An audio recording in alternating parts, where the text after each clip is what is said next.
Students, this is Harsha Arora and welcome to business Mahavidya. कैसे हैं आप सब? आई होप आप सब अच्छे होंगे। आज हम अपना नेक्स्ट टॉपिक ऑर्गेनाइजिंग का that is formal and informal organization पढ़ने जा रहे हैं। तो वैसे तो बहुत सारे टाइप्स होते हैं, लेकिन on the basis of relationship organization का दो टाइप होता है। On the basis of relationship organizing has two types, that is formal and informal organization। तो आइए देखते हैं कि ऑर्गेनाइजेशन के दो पार्ट पहले हम देखेंगे। सबसे पहला है फॉर्मल ऑर्गेनाइजेशन। देखो लिखा है on the basis of relationship organization divides into कितने parts? Two, that is formal और informal organization, sorry formal and informal organization. तो आइए देखते हैं फॉर्मल ऑर्गेनाइजेशन क्या होता है। फॉर्मल ऑर्गेनाइजेशन का मतलब होता है ऐसा ऑर्गेनाइजेशनल स्ट्रक्चर जिसको मैनेजमेंट ने बनाया है, डिज़ाइन किया है किसी टास्क को कंप्लीट करने के लिए। फिर से, ऐसा ऑर्गेनाइजेशनल स्ट्रक्चर, हम ऑर्गेनाइजेशनल स्ट्रक्चर पढ़ चुके हैं जैसे पहले वाली वीडियो में। अगर आपने मेरी वो वीडियो नहीं देखी तो प्लीज़ जाके देख लीजिए। ऐसा ऑर्गेनाइजेशनल स्ट्रक्चर जिसको किसने डिज़ाइन किया है? मैनेजमेंट ने। क्यों किया है? मैनेजमेंट ने डिज़ाइन इसको ताकि हमारा जो पर्टिकुलर टास्क है, गोल है, वो क्या हो सके? कंप्लीट हो सके। क्लियर? अब हम आगे देख लेते हैं इसमें क्या लिखा हुआ है। Meaning of formal organization. तो when the managers are carrying on organizing process, then as a result of organizing process an organizational structure is created to achieve systematic working and efficient utilization of resources. This type of structure is known as formal organizational structure। जब managers organising process में काम करते हैं तो काम करते करते एक स्ट्रक्चर बनता है कि ये जॉब्स इसको डिज़ाइन होगी, ये जॉब डिज़ाइन है, इसको दी जाएगी अकॉर्डिंग टू क्वालिफिकेशन। उस तरीके से फिर क्या होता है, जो रिसोर्सेज का वर्क है, जो वर्क है उसमें रिसोर्सेज का एफिशिएंटली यूज़ होता है। तो ये सब चीज़ों को क्या बोला जाता है? Formal organizational structure. ठीक है, अगर मैं सिंपल वर्ड्स में कहूँ तो फॉर्मल ऑर्गेनाइजेशन क्या है? ऐसा ऑर्गेनाइजेशनल स्ट्रक्चर जिसको मैनेजमेंट ने डिज़ाइन किया है किसी पर्टिकुलर टास्क को कंप्लीट करने के लिए सिस्टमैटिक वे से। क्लियर? अब हम आते हैं नेक्स्ट और बताया formal organizational structure clearly spells out the job to be perform by each individual. Formal organization के अंदर हम बता देते कि कौन सा काम किसको मिला है और कौन सी ड्यूटी किसको असाइन हुई है according to qualification. The authority responsibility assign to every individual. किसके पास अथॉरिटी यानी कि पावर है, किसके पास रिस्पॉन्सिबिलिटी मतलब कौन उस काम को करने का जिम्मेदार है। सुपीरियर सबॉर्डिनेट रिलेशनशिप, कौन सुपीरियर है, कौन सबॉर्डिनेट है। सुपीरियर कौन किसको ऑर्डर देगा, ऑब्वियसली बात है सुपीरियर देगा। कौन किससे ऑर्डर लेगा? सबॉर्डिनेट और ऑर्डर लेगा। The designation of every individual in the organization मतलब सबकी पोस्ट क्या है, कौन किस लेवल पे है। This structure is created intentionally by the manager for achievement of organizational goal. फिर से वही बात, फॉर्मल ऑर्गेनाइजेशनल स्ट्रक्चर क्यों बनाया जाता है मैनेजर्स के द्वारा? ताकि वो गोल का, हमारे ऑर्गेनाइजेशनल गोल को अचीव कर सके। अब हम देखते हैं फीचर्स ऑफ फॉर्मल ऑर्गेनाइजेशन। तो सबसे पहला फीचर क्या है? This structure is created deliberately created by the process of organizing. मान लीजिए किसी भी ऑर्गेनाइजेशन में अगर ऑर्गेनाइजिंग प्रोसेस हो रहा है तो मान लीजिए हम क्या कर रहे हैं? फॉर्मल ऑर्गेनाइजेशन कर रहे हैं। क्यों? क्योंकि उसी में division of work, identification of work और फिर क्या असाइनमेंट ऑफ ड्यूटीज़ वगैरह होती है, जो कि फॉर्मल ऑर्गेनाइजेशन का पार्ट है। नेक्स्ट है the purpose of structure is to achieve goal. Purpose क्या होगा यहाँ पे? सिर्फ achievement of organizational goal. It gives more emphasis to work than on interpersonal relationship. यहाँ पे सिर्फ काम की बात होगी, ज़्यादा इंपॉर्टेंस किसको दी गई है? वर्क को, ना कि इंटरपर्सनल रिलेशनशिप, आपस में बात करने को। Each individual is assigned a specific job and a fix authority. Her individual को क्या दी जाएगी? एक जॉब दी जाएगी और कुछ पावर्स दिए जाएंगे। Various job position and their inter relationship are clearly defined, this clarifies who is report to. मैंने पहले बताया इसे सुपीरियर सबऑर्डिनेट रिलेशनशिप डिफाइन रहता है, कौन किसको ऑर्डर देगा, कौन किससे ऑर्डर लेगा, क्लियरली डिफाइंड रहता है यहाँ पे। It result into the creation of scalar chain. तो इससे क्या होगा, स्केलर चेन अगर हमने पढ़ा था फर्स्ट चैप्टर में, आपको याद होगा स्केलर चेन, जिसमें अथॉरिटी कहाँ होती थी, हाईएस्ट लेवल से लोवेस्ट लेवल, ऊपर से नीचे की तरफ जाती थी अथॉरिटी, तो स्केलर चेन यहाँ फॉलो होगी।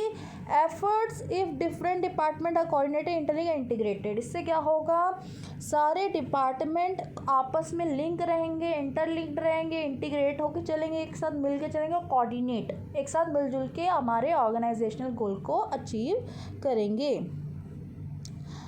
अब देख लेते हैं एडवांटेजेस क्या है फॉर्मल ऑर्गेनाइजेशन की। एडवांटेजेस क्या है, सबसे पहला है सिस्टमैटिक वर्किंग। मैंने बताया ये स्केलर चेन को फॉलो करता है, तो स्केलर चेन में पढ़े थे कि कभी भी कोई भी चीज़ मिस नहीं होती है, कोई भी पार्ट मिस नहीं होता है। अथॉरिटी कैसे फ्लो करती है, हर चीज़ कैसे फ्लो करती है, हाईएस्ट से लोवेस्ट लेवल की तरफ, ठीक है, ऊपर से नीचे। उसके बाद क्या है, हेल्प इन अचीविंग गोल।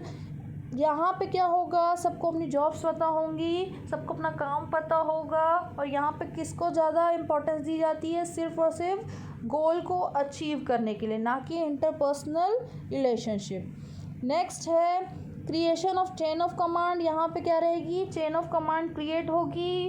कैसे, कमांड, चेन ऑफ कमांड मतलब मैंने बताया कि यहाँ पे सुपीरियर सबऑर्डिनेट रिलेशनशिप रहेगी, ठीक है। तो चेन ऑफ कमांड पता रहेगी, मतलब बंदे को पता रहेगा कि मेरे को किससे ऑर्डर लेना है, ठीक है, और किसको रिपोर्ट करना है अगर कल को काम नहीं हुआ।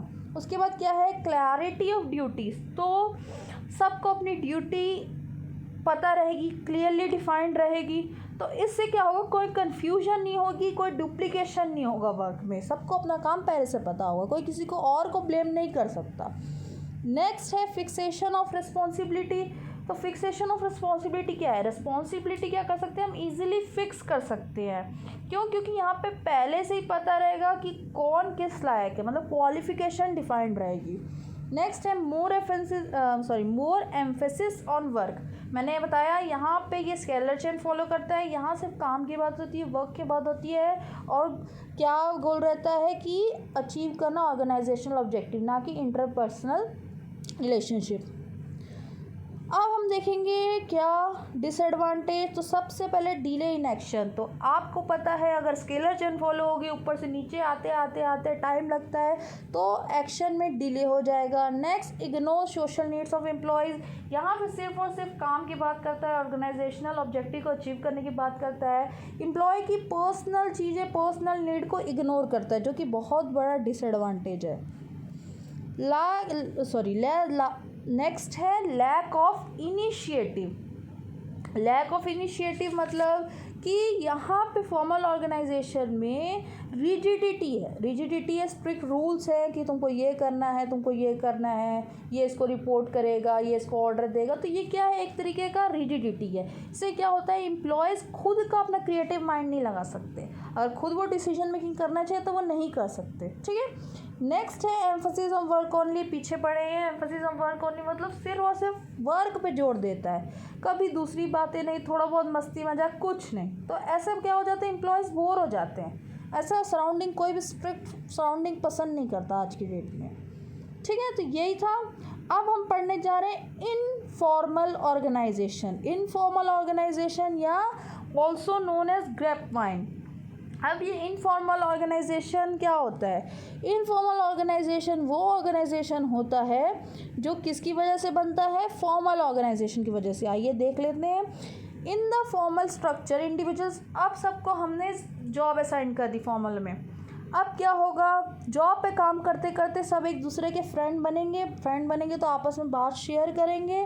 तो ये जो फ्रेंडली ग्रुप्स बने हैं ड्यू टू फॉर्मल, उसको क्या बोलेंगे हम, इनफॉर्मल स्ट्रक्चर। फ्रेंडली ग्रुप्स जो बने हैं फॉर्मल स्ट्रक्चर की वजह से, उसको बोलेंगे इनफॉर्मल ऑर्गेनाइजेशन।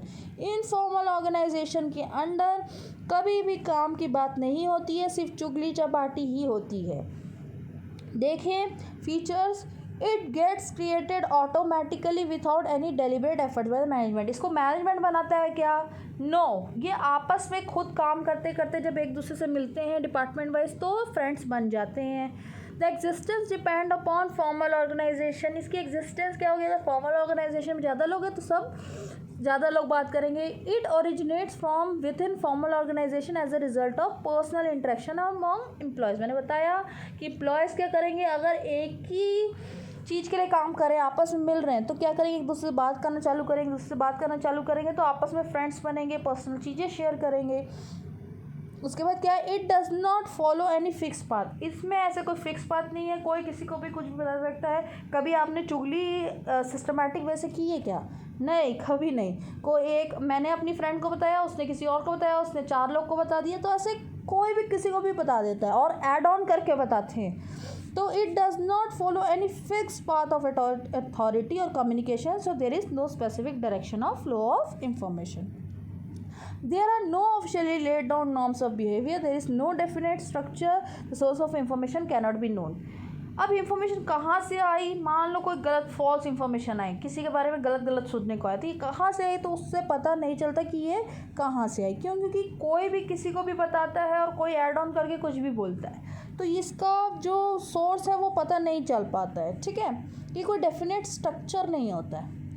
नेक्स्ट अब पढ़ते हैं इसके एडवांटेजेस क्या है। फास्ट कम्युनिकेशन, आपने देखा होगा, आप एक बंदे को चुगली कर दो, देखो कैसे आपकी पूरी कॉलोनी में वो बात फैल जाती है। तो क्या है, इसका जो कम्युनिकेशन है बड़ा स्ट्रॉन्ग है, बड़ा फास्ट है, लोग जल्दी जल्दी फैला देते हैं।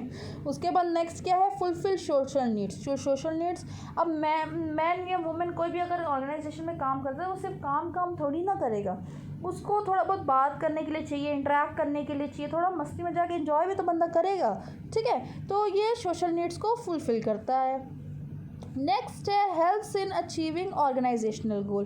बंदा क्या करता है, बात करते करते खुश हो के, अगर जो बंदा ऐसा माना जाएगा कि जो एम्प्लॉय खुश है, क्यों?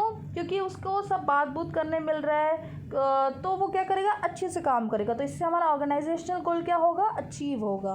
करेक्ट फीडबैक कैसे? अब बंदा खुश है तो काम को अच्छी तरीके से करेगा और फीडबैक भी अच्छी तरीके से देगा। नेक्स्ट है डिसएडवांटेज, बैड र्यूमर्स। सबसे पहला डिसएडवांटेज, कभी भी कोई भी सुनी सुनाई बात पे बिलीव मत करना, वो एक र्यूमर होती है, झूठी फॉल्स होती है। ठीक है, वो उसमें कोई वो नहीं रहता, कोई तुक नहीं रहता उस बात का, वो स्पॉइल करती है टीम स्पिरिट को। मान लो टीम में 5-6 लोग काम कर रहे हैं, एक बंदे के बारे में चुगली फैला दी 5 को, अब वो 5 उससे बात करना बंद कर दिए, तो कल को उसको गुस्सा आएगा किसने फैलाया, लेकिन नेटवर्क पता नहीं चलेगा। तो ये डिसएडवांटेज है। इससे क्या होगा, ऑर्गेनाइजेशन के वर्किंग में भी दिक्कत आएगी। नो सिस्टमैटिक वर्किंग, लोग यहाँ काम करने के पर्पज़ से नहीं आते, सिर्फ र्यूमर फैलाने, चुगली चपाटी करने के पर्पज़ से आते हैं, पूरा टाइम वेस्ट करने के। नेक्स्ट है मे ब्रिंग नेगेटिव रिजल्ट। अभी मैंने बताया नेगेटिव रिजल्ट किसको फेस करना पड़ेगा, ऑर्गेनाइजेशन को फेस करना पड़ेगा। ऑब्वियस ही बात है, सब उसी का पार्ट थे, ये तो फॉर्मल ऑर्गेनाइजेशन की वजह से मिले थे, तो दिक्कत होती है। मोर एम्फोसिस टू इंडिविजुअल इंटरेस्ट, मतलब लोगों का यहाँ काम को छोड़ के दूसरे की लाइफ में घुसने का ज़्यादा इंटरेस्ट रहता है, तो मोर एम्फोसिस टू इंडिविजुअल इंटरेस्ट। तो आइए अब देखते हैं डिफरेंस बिटवीन। तो सबसे पहला फॉर्मल ऑर्गेनाइजेशन का मीनिंग, तो ये मैनेजमेंट के द्वारा बनाया जाता है, ये सोशल रिलेशनशिप जो एम्प्लॉयज़ के इंटरेक्शन से बनता है। सेकंड है फॉर्मल ऑर्गेनाइजेशन फॉर्मेशन, तो ये कैसे फॉर्म होता है, कंपनी के रूल और पॉलिसी से। ये कैसे फॉर्म होता है, सोशल इंटरेक्शन से। नेक्स्ट है अथॉरिटी मतलब पावर, तो इसमें क्या है, पावर किसके पास रहेगा, मैनेजमेंट के पास। यहाँ पे it arises out of personal quality. मान लो 5 लोग हैं ग्रुप में, 5 लोग में से एक अच्छा है तो उसको हेड बना दिए, तो उसके पास पावर है, तो ये चुगली चपाटी वाला है। नेक्स्ट है नेचर, तो फॉर्मल कैसा है, रिजिड है, हार्ड है, चेंज नहीं कर सकते। लेकिन इनफॉर्मल ऑर्गेनाइजेशन कोई भी कुछ भी कर रहा है, क्योंकि यहाँ फिक्स्ड रूल्स नहीं है, पॉलिसीज नहीं, कोई स्केलर चेन फॉलो नहीं होती, तो फ्लेक्सिबल इजीली चेंज कर सकते हैं। रूल्स एंड रेगुलेशंस, तो यहाँ पे स्ट्रिक्टली रूल्स रेगुलेशन फॉलो होगी, काम ना करने पे पेनल्टी भी मिलेगी। लेकिन यहाँ पे कोई रूल्स रेगुलेशन का आता पता नहीं दूर दूर तक, ठीक है। और यहाँ पे कोई पेनल्टी का तो सवाल ही पैदा नहीं होता। नेक्स्ट है लास्ट, फ्लो ऑफ अथॉरिटी। तो यहाँ पे अथॉरिटी कैसे फ्लो होगी, टॉप से बॉटम, मैंने बताया यहाँ स्केलर चेन फॉलो होती है, ठीक है। लेकिन यहाँ पे कहीं भी किसी भी डायरेक्शन पे, चुगलियाँ कभी हम देख के करते हैं क्या सिस्टमेटिक वे से, नहीं। तो कोई भी किसी भी डायरेक्शन पे क्या होगी, फ्लो होगी। तो यही था फॉर्मल और इनफॉर्मल ऑर्गेनाइजेशन। आई होप आपको समझ में आया होगा, और अगर नहीं आया तो please let me know in the comment section below. Thank you, thanks for watching.